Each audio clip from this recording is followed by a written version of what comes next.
first this week, like I said earlier, the Walking Dead Telltale series is a game which I love the Walking Dead series, first of all.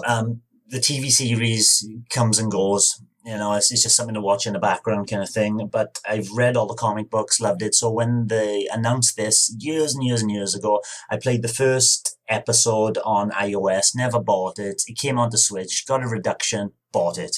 Played through it. It's old. And it shows its age. The Walking Dead is old and shows its age. Why am I talking about the Walking Dead Telltale series? Because I went then when it came on sale and bought Batman, the Telltale series. And I bought the second one as well, which is called The Enemy Within. But I'm going to talk about the first one and how it differs from The Walking Dead and why you should pick up Batman instead. So it plays like all TT games, Telltale games. It's a point-and-click adventure, basically, with a lot of quick-time events. So like in The Walking Dead, a zombie will come into audio, it'll grapple with you, and then it'll give you a hitbox, which you have to tap. Now, if you're on iOS on the touchscreen, you would tap that and then push the zombie away or hit it with a hammer. This is why it wasn't so successful on the Switch, is that there was no touchscreen support for The Walking Dead, which seems very strange for a game that was built around iOS devices and Android devices and everything is touchscreen. What Batman does right is it does do the touchscreen. And I played the majority of the game. Once I tried using sticks and then put it in handheld and use the touchscreen, touchscreen is so much better, much more intuitive. You can do things more fluid. And in a game like Batman, where Walking Dead, as you can imagine, the zombies are slow. It gives you time to react. Batman adds in a lot of action and fast, frenetic pace.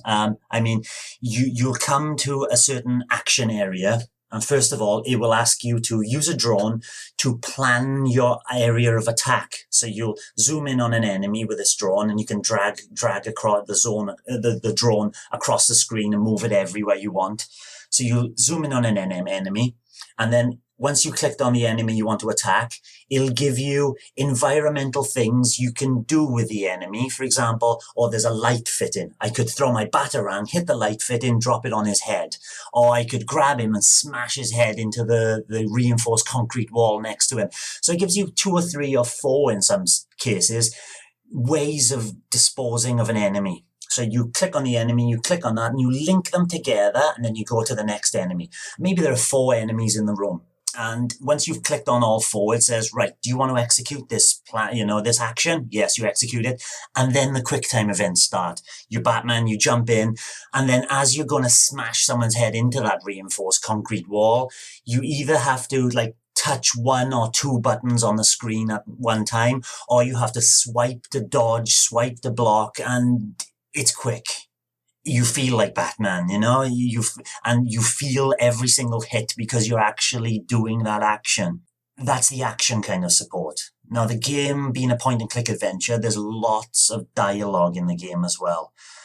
And I mean, more so than The Walking Dead again. There's lots and lots and lots of talking. There are times when you're sitting down. Now, you got to kind of come to these games and know what you're getting into. But there are times when you could be watching a cutscene and then it'll go into another cutscene and you've done nothing but watch dialogue for 25 minutes. Wow, that's a long time. Yeah. And now and again, when decision making is needed, it'll give you dialogue boxes, choices. And it'll give you a timer. You have to choose an answer before the timer runs out. And in The Walking Dead, it never felt consequential. It felt like, I'm choosing this answer, I'm choosing that answer, or I'm saving this person, letting that person die. Even though you've just not killed somebody, you've chosen to save someone over someone else, it still didn't feel consequential. In Batman, it does. There are decisions in Batman. For example, I'll give you one scenario where, Harvey Dent? He is Two-Face. So you can see that, he's calling himself Harvey Dent. He's got potential to be Two-Face. So in one of the episodes in this first series, you have a choice to save either Catwoman, Selina Kyle, or Harvey Dent. And you kind of know, if you save Selina Kyle, my love life might be okay because you have a love interest with Selina Kyle. But if I save Harvey Dent, will he become Two-Face if I don't save him, or if I save it? And everything you do, there seems to be a bigger consequence. And what I was happy with is that once I finished the game, I thought, I'd like to play this again. I'd like to go through the entire thing again and see what would happen if I chose the other person over, or did something else, or attacked the enemies this way. It really feels as if there are branching storylines in it. Another thing I quite liked about it is that The Walking Dead took me about 15 hours to finish. This one only took about 6 hours. It's a shorter, sharper affair, and it feels more like a comic book than the Walking Dead series. That was my next question, actually. Is it just basically an interactive comic book? Because that's what it sounds like. Yeah, it is. Cool. It's Selina Kyle is like, there's one classic scene in the beginning where she's a tease, and she's drawing up to you, and you get the dialogue box comes up. What do? Do you kiss her? Do you pull away? Do you do this? Do that? I go, right, kiss her. Got to kiss her, and she pulls away. And you really feel for these characters through its interactivity. Yes. Yeah. Very, very, short, sharp, 6 hours, and it's all over. And if you felt like I did, you probably will play through the game again. Do you think there's going to be a massively different story then based on your choices if you do play through it again? I don't think it will end any differently. Right.